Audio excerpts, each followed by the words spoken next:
Hi everyone, welcome back to my channel. ಇವತ್ತಿನ ವಿಡಿಯೋದಲ್ಲಿ ನಾನು ಫ್ರೈಡೇ ವ್ಲಾಗನ್ನು ಶೇರ್ ಮಾಡ್ಕೊತಾ ಇದ್ದೀನಿ. ಫ್ರೈಡೇ ಮಾರ್ನಿಂಗ್ 5 o'clockಗೆಲ್ಲ ಎದ್ದೇಳ್ತೀನಿ. ಯಾಕೆ ಅಂದರೆ ಧ್ರುವಂತು ಸ್ಕೂಲಿಗೆ ಹೋಗೋ ಟೈಮ್ ಅಷ್ಟರೊಳಗಡೆ ನಾನು ನನ್ನ ಪೂಜೆನ ಮುಗಿಸಿರಬೇಕು, ದೇವ್ರ ಪೂಜೆನ ಮುಗಿಸಿರಬೇಕು. ಆ ಕಾರಣಕ್ಕೋಸ್ಕರ ನಾನು 5 o'clockಗೆ ಎದ್ದು ಮನೆಯೆಲ್ಲ ಒರೆಸ್ಕೊಂಡು ಕ್ಲೀನ್ ಮಾಡಿಕೊಂಡು ನಾನು ಫ್ರೆಶ್ ಅಪ್ ಆದೆ. ನೆಕ್ಸ್ಟು ದೇವ್ರ ಪೂಜೆನೂ ಕೂಡ ನಾನು ಮುಗಿಸ್ಕೊಬೇಕಂತ ಹೇಳಿ ಏನೇನು ಬೇಕು ಎಲ್ಲ ಹೇಳ್ಬಿಟ್ಟು ರೆಡಿ ಮಾಡ್ಕೊತಾ ಇದ್ದೆ. ದೇವ್ರ ಪೂಜೆಗಳ ಸಾಮಾನೆಲ್ಲ ತೊಳೆದಿಟ್ಕೊಂಡೆ. ನೆಕ್ಸ್ಟ್ ತೊಳೆದಿಟ್ಕೊಂಡ್ಮೇಲೆ ನಮ್ಮ ಮನೆಯವ್ರದ್ದು ಬರ್ತಡೇ ಇತ್ತು, ಹಾಗಾಗಿ ಒಂದು ಚಿಕ್ಕದಾಗಿ ಫ್ಲವರ್ ಕೊಟ್ಬಿಟ್ಟು ವಿಶ್ ಮಾಡಿಕೊಂಡೆ. ಅದಾದಮೇಲೆ ದೇವ್ರ ಪೂಜೆನೂ ಕೂಡ ಮುಗಿಸ್ಕೊಂಡೆ. ನಮ್ಮ ಧ್ರುವಂತು ಸ್ಕೂಲ್ಗೆ ಹೋಗೋದು 8:30 ಒಳಗಡೆ ನಾನು ಪೂಜೆನ ಮುಗಿಸ್ಕೋಬೇಕಂತ ಹೇಳ್ಬಿಟ್ಟು ಈಗ ಒಂದು 6 ತಿಂಗಳಿಂದ ಈ ರೀತಿಯಲ್ಲಿ ಶುರು ಮಾಡ್ಕೊಂಡಿದ್ದೀನಿ. ಮೊದಲೆಲ್ಲ ಸ್ಕೂಲಿಗೆ ಬಿಟ್ಟು ಬಂದಮೇಲೆ ಪೂಜೆ ಮಾಡ್ತಾಯಿದ್ದೆ. ಅವಾಗ ತುಂಬ ಟೈಮ್ ಹಿಡಿತಿತ್ತು, 12 o'clock ಎಲ್ಲ ಆಗ್ತಾಯಿತ್ತು. ಹಾಗಾಗಿ ಫ್ರೈಡೇ ಒಂದಿನ ಮಾರ್ನಿಂಗ್ ಬೇಗ ಎದ್ದೇಳಬೇಕಂತ ಹೇಳಿ ಡಿಸೈಡ್ ಆಗಿ ನಾನು 5 o'clockಗೆ ಎದ್ಬಿಟ್ಟು 7:30 ಒಳಗಡೆ ನಾನು ಪೂಜೆ ಎಲ್ಲ ಮುಗಿಸ್ಕೊತೀನಿ.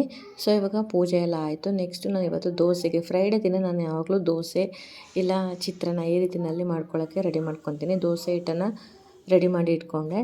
ನೆಕ್ಸ್ಟು ನಮ್ಮ ಮನೆಗೆ ರಚಿತಾ ಬಂದಿದ್ಲು, ಪಕ್ಕದ ಮನೆ ರಚಿತಾ. ಅವಳು ಕುತ್ಕೊಂಡು ಮಾತಾಡ್ತಾಯಿದ್ಲು. ಅಷ್ಟರಲ್ಲಿ ನಮ್ಮ ಮನೆಯವರು ಡ್ಯೂಟಿಯಿಂದ ಬಂದಾಗ ಅವರಿಗೆ ನೈಟ್ ಶಿಫ್ಟ್ ಇದ್ದಾಗ ಸ್ನ್ಯಾಕ್ಸ್ ಈ ರೀತಿಯಲ್ಲಿ ಸ್ನ್ಯಾಕ್ಸ್ಗಳನ್ನ ಕೊಡ್ತಾರೆ. ಅವ್ರು ಏನೂ ತಿನ್ನಲ್ಲ, ಅವರು ತೊಗೊಂಡು ಬಂದಿದ್ರು ಮನೆಗೆ. ಸೊ ಅದೆಲ್ಲನೂ ಕೂಡ ನಾನು ಎತ್ತಿಡ್ತಾಯಿದ್ದೆ. ಇದೆಲ್ಲ ಕೊಟ್ಟಿದ್ದರು. ರಚಿತಗೂ ಕೂಡ ನಾನು ಒಂದು 4 ಬಿಸ್ಕೆಟನ್ನು ಕೊಟ್ಟೆ ತೆಗೆದುಬಿಟ್ಟು. ರಚಿತಾ ಬೇಕಂತ ಕೇಳಿದಾಗ ನಾನು ಹೌದು ಅಂದ್ಲು. ಸೊ ಅವಳಿಗೆ ಒಂದು 4 ಕೊಟ್ಟು ಕಳಿಸ್ದೆ, ಅವಳು ಮನೆಗೆ ಹೋದ್ಲು. ಸೊ ಅದಾದಮೇಲೆ ನನ್ನ ಮಗನ ಎಬ್ಬಿಸ್ಕೊಂಡು ಕರ್ಕೊಂಬಂದೆ. 7:30 ಆದ್ರೂ ಕೂಡ ಅವನು ಎದ್ದೇಳಲ್ಲ. 8:30 ಸ್ಕೂಲ್ ಇದ್ದರೆ ಅವನಿಗೆ 7:30, 7:45 ಆದ್ರೂ ಕೂಡ ಹೇಳೋದಿಲ್ಲ. ಕಷ್ಟ ಬಿದ್ದು ಎಬ್ಬಿಸ್ಕೊಂಡು ಕರ್ಕೊಬಂದು ಕುರ್ಚಿ ಮೇಲೆ ಕೂರಿಸಿದ್ರು, ಅಲ್ಲೂ ಕೂಡ ನಿದ್ದೆ ಮಾಡ್ತಾಯಿದ್ದಾನೆ ನೋಡಿ. ಅವನನ್ನು ಎಬ್ಬಿಸ್ಕೊಂಡು ಕರ್ಕೊಬಂದು 1/4 ಗಂಟೆ ಅವನನ್ನು ಎಚ್ಚರ ಮಾಡೋದಕ್ಕೆ 1/4 ಗಂಟೆ ಆಗುತ್ತೆ. 1/4 ಗಂಟೆ ಆದಮೇಲೆ ಅವನನ್ನು ಸ್ನಾನ ಕಳಿಸ್ಬೇಕು. ಸೊ ಆಮೇಲೆ ನಾನು ತಿಂಡಿಗೆ ರೆಡಿ ಮಾಡ್ತಾಯಿದ್ದೆ. ದೋಸೆ ಮಾಡ್ಕೊಂಡಿದ್ದಲ್ಲ, ಇವತ್ತು ದೋಸೆ ಮತ್ತು ಕಾಯಿ ಚಟ್ನಿ ರೆಡಿ ಮಾಡಿದೆ. ನಾನು ಅಷ್ಟೊತ್ತಿಗೆ ರೆಡಿ ಮಾಡಿ ಅವನಿಗೆ ದೋಸೆ ಹಾಕ್ಕೊಟ್ಟು ಅವನನ್ನು ತಿನ್ನಿಸಿ ಇವಾಗ ಅವನಿಗೆ ಸ್ಕೂಲಿಗೆ ಕರ್ಕೊಂಡೋಗಿ ಬಿಟ್ಟು ಬರಬೇಕು. ಎಷ್ಟೇ ಬೇಗ ರೆಡಿ ಮಾಡಿ ಕರ್ಕೊಂಡು ಹೋಗಬೇಕು ಅಂತಂದರೆ 8:35, 8:40 ಈ ಥರ ಹಾಗೆ ಆಗುತ್ತೆ. ಹಂಗೆ ಕರ್ಕೊಂಡೋಗಿ ಸ್ಕೂಲಿಗೆ ಬಿಟ್ಟು ಬಂದುಬಿಟ್ಟು ನೆಕ್ಸ್ಟ್ ಇವತ್ತು ಫ್ರೈಡೇ ಆಗಿರೋದ್ರಿಂದ ದೇವಸ್ಥಾನಕ್ಕೆ ಹೋಗಿ ಬರೋಣ ಅಂತ ಹೇಳಿ ದೇವಸ್ಥಾನದ ಹತ್ರ ಬಂದೆ. ಅವ್ನು ಸ್ಕೂಲಿಗೆ ಬಿಡೋ ದಾರಿನಲ್ಲಿ ದೇವಸ್ಥಾನ ಇದೆ, ದೇವಸ್ಥಾನಕ್ಕೆ ಬಂದೆ. ಅದರಲ್ಲೂ ಕೂಡ ನಾನು ವಾಕಿಂಗ್ ಹೋಗ್ತಾಯಿದ್ದೀನಿ ಈಗ ಒಂದು 3-4 ಡೇಸಿಂದ. ಸೊ ಹಾಗಾಗಿ ದೇವಸ್ಥಾನಕ್ಕೆ ಹೋಗೋದಂಗೆ ಆಗುತ್ತೆ, ವಾಕಿಂಗ್ ಹೋಗೋದಂಗೆ ಆಗುತ್ತೆ ಅಂತ ಹೇಳಿ ಬಂದೆ. ಇಲ್ಲಿ ಕಾಲು ತೊಳೆಯೋಣ ಅಂತ ಬಂದರೆ ನೀರೇ ಬರ್ತಾಯಿಲ್ಲ. ಏನು ಮಾಡೋದು ಅಂತ ಹೇಳ್ಬಿಟ್ಟು ಹಾಗೆ ಒಳಗಡೆ ಹೋಗಿದೆ. ಅಲ್ಲಿ ಬಕೆಟಲ್ಲಿ ನೀರು ಇಟ್ಟಿದ್ರು, ಸ್ವಲ್ಪ ಕೈ ತೊಳ್ಕೊಂಡು ನಾನು ಹಾಗೆಯೇ ಇದು ಮಹೇಶ್ವರಮ್ಮ ದೇವಸ್ಥಾನ. ತುಂಬ ಸಲ ನೋಡಿರ್ತೀರ ನಮ್ಮ ದೇವಸ್ಥಾನದಲ್ಲಿ.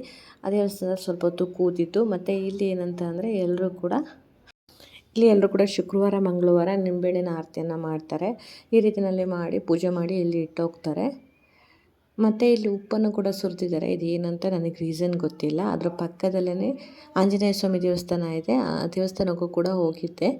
ವಿಡಿಯೋ ಮಾಡ್ಕೊಳ್ಳೋಣ ಅಂತ ಹೇಳಿ ಫೋನ್ ಆನ್ ಮಾಡಿದ್ರೆ ಯಾಕೋ ಎಲ್ಲ ಬ್ಲ್ಯಾಕ್ ಕಾಣ್ತಾ ಇದೆ. ಆಮೇಲೆ ಮತ್ತೆ ಓಪನ್ ಆಯಿತು. ಆಮೇಲೆ ನೋಡಿ ದೇವ್ರ ದರ್ಶನ ಹೀಗಾಯಿತು. ಸೊ ಇಲ್ಲಿರುವಂಥ ಲೈನ್ಗಳನ್ನ ಯಾರು ಓದಿ ಕಮೆಂಟ್ ಮಾಡಿ.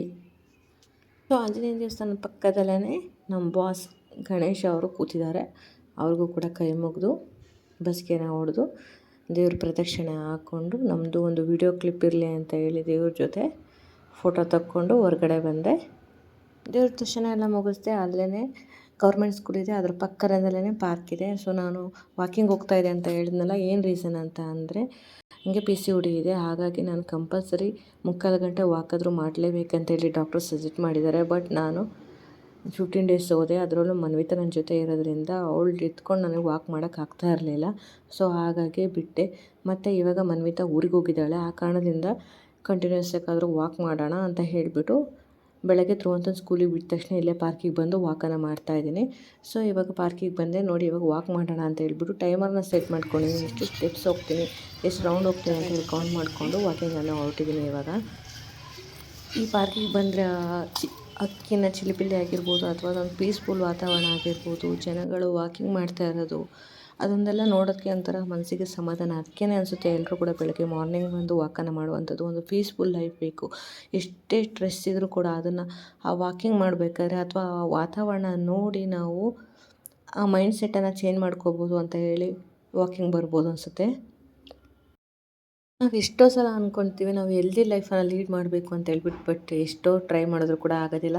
ಈ ಥರ ವಾಕಿಂಗ್ ಮಾಡಬೇಕಂತ ಅಂದ್ಕೊಳ್ತೀವಿ, ಒಂದಿನ ಹೋಗ್ತೀವಿ, 2 ದಿನ ಹೋಗ್ತೀವಿ, ಎಷ್ಟೋ ಸಲ ಏನೇನೋ ರೀಸನ್ಗಳಿಗೋಸ್ಕರ ಬಿಟ್ಟೇ ಬಿಡ್ತೀವಿ.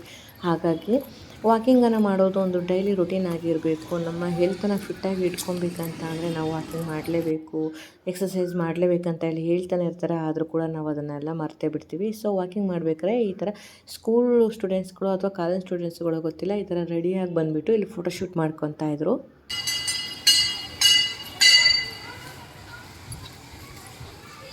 ಗೌರ್ಮೆಂಟ್ ಸ್ಕೂಲಲ್ಲಿ ಬೆಲ್ ಹೊಡಿತಾ ಇದ್ದಾರೆ ನೋಡಿ. ಟೈಮ್ ಆಯಿತು, ಪ್ರೇಯರಿಗೆ ಬನ್ನಿ ಅಂತ ಹೇಳಿಬಿಟ್ಟು. ನಾವೆಲ್ಲ ಇದನ್ನೆಲ್ಲ ಮಿಸ್ ಮಾಡ್ಕೊತಾ ಇದೆ ಅಲ್ವಾ, ಆ ಲೈಫಿಗೆ ಹೋಗೋಕ್ಕಾಗಲ್ಲ, ಬಟ್ ಅದನ್ನೆಲ್ಲ ರೀಕಾಲ್ ಮಾಡ್ಬೋದು ಅಷ್ಟೇ. ಸೊ ಈ ವಾತಾವರಣದಲ್ಲಿ ನಾನು ಕೂಡ ಒಂದು 15 ರೌಂಡ್ಸ್ ವಾಕನ್ನು ಮಾಡ್ತೀನಿ. 15 ರೌಂಡ್ಸಿಗೆ ಒಂದು 20 ಮಿನಿಟ್ಸಿಗೆ ನಾನು ಟೈಮರ್ನ ಇಟ್ಕೊಂಡಿದ್ದೆ.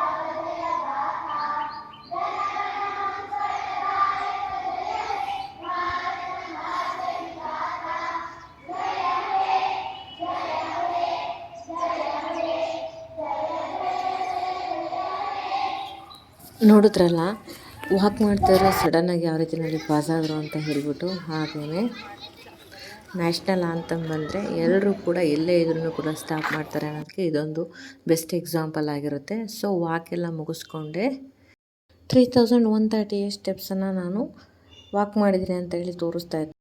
ಸೊ ಕಂಪ್ಲೀಟಾಗಿ 15 ರೌಂಡನ್ನ ನಾನು ಸುತ್ತೀನಿ. ನೆಕ್ಸ್ಟು ಪ್ರಸಾದ ಇಸ್ಕೊಳ್ಳೋಣ ಅಂತ ಬಂದು ಪ್ರಸಾದ ತೊಗೊತಾ ಇದ್ದೀನಿ. ಈ ಪ್ರಸಾದದ ಕಥೆ ಏನಂತ ಅಂದರೆ, ಗೌರಿ ಗಣೇಶ ಹಬ್ಬ ಬರುತ್ತಲ್ವ, ಆವಾಗ ಇಲ್ಲಿ ಬೆಂಗಳೂರಲ್ಲಿ ಏನಂದರೆ ಗಣೇಶನ ಹಬ್ಬದ ದಿನವೇ ಗಣೇಶನ ಕೂರಿಸಲ್ಲ, ತಿಂಗಳಲ್ಲಿ ಯಾವಾಗಲಾದ್ರೂ ಗಣೇಶನ ಕೂರಿಸ್ತಾರೆ.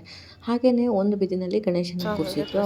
ಅದನ್ನು ನೋಡಿದ್ರೆ ನಮ್ಮದು ಒಂದು ಫ್ರೆಂಡ್ ಅಮ್ಮ ಒಬ್ಬರು ಹೇಳಿದ್ರು, ಈ ರೀತಿಯಲ್ಲಿ ಇಲ್ಲಿ ಟೇಬಲ್ ಊಟನ ಕೊಡ್ತಾ ಇದ್ದಾರೆ, ಬನ್ನಿ ಹೋಗೋಣ ಅಂತ ಹೇಳ್ಬಿಟ್ಟು. ನಾನು ಯೂಶ್ವಲಿ ಹೋಗ್ತಾ ಇರಲಿಲ್ಲ, ಬಟ್ ಏನಾದರೂ ಕರೆದ್ರಲ್ಲ ಅಂತ ಹೇಳ್ಬಿಟ್ಟು ಹೋದೆ. 3 ಅವರ್ಸ್ ಕ್ಯೂವಲ್ಲಿ ವೆಯ್ಟ್ ಮಾಡ್ತೀವಿ. 3 ಅವರ್ಸ್ ಕ್ಯೂವಲ್ಲಿ ವೆಯ್ಟ್ ಮಾಡಿದ್ರೂ ಕೂಡ ನಮಗೆ ಕೊನೆಗೆ ಸಿಕ್ತು 3 ಅವರ್ಸ್ ಆದಮೇಲೆ. ಸೊ ಕೂತ್ಕೊಂಡಿದ್ವಿ ಊಟ ಮಾಡೋಣ ಅಂತ ಹೇಳಿಬಿಟ್ಟು. ಮಳೆ ಅಂದರೆ ಮಳೆ, ಎಷ್ಟು ಮಳೆ ಬಂತ ಅಂದರೆ ಅನ್ನ ಬಡಿಸ್ತಾ ಇದ್ದಾರೆ, ಮಳೆ ಅಂದರೆ ಮಳೆ, ಊಟ ಮಾಡೋಕ್ಕಾಗ್ತಲ್ಲ, ಏನಿಲ್ಲ, ಎಲೆಲ್ಲ ಅನ್ನದ ಮೇಲೆಲ್ಲ ನೀರು ಚೆಲ್ಲೋಯ್ತು. ನಮಗೆ ಅನ್ನಿಸ್ತು ಇಷ್ಟು ಹೊತ್ತು ವೆಯ್ಟ್ ಮಾಡಿದ್ವಿ, ಒಂದು ದೇವ್ರ ಪ್ರಸಾದ ಸಿಗುತ್ತೆ ಅಂತ ಹೇಳಿಬಿಟ್ಟು. ನೆಮ್ಮದಿಯಾಗಿ ಊಟ ಮಾಡೋಕ್ಕೂ ಕೂಡ ಆಗಲಿಲ್ವಲ್ಲ ಅನ್ನೋ ಒಂದು ಬೇಜಾರಾಯಿತು. ಅವತ್ತು ಅಂದ್ಕೊಂಡಿದ್ದೆ ಇನ್ನೆಲ್ಲೂ ಕೂಡ ಬೇರೆ ಕಡೆ ಊಟಕ್ಕೆ ಹೋಗಬಾರ್ದು ಈ ರೀತಿಯಲ್ಲಿ ಅಂತ ಹೇಳಿಬಿಟ್ಟು. ಇದಾಗಿತ್ತು ಒಂದು ಪ್ರಸಾದದ ಕತೆ. ಮತ್ತು ನೆಕ್ಸ್ಟು ಮನೆಗೆ ಬಂದೆ. ಮನೆಗೆ ಬಂದಮೇಲೆ ನಾನು ಎಂಬ್ರಾಯ್ಡ್ರಿ ಒಂದು ಸ್ವಲ್ಪ ಕೆಲಸ ಇತ್ತು, ಅದನ್ನೆಲ್ಲ ಮುಗಿಸ್ಕೊಂಡೆ.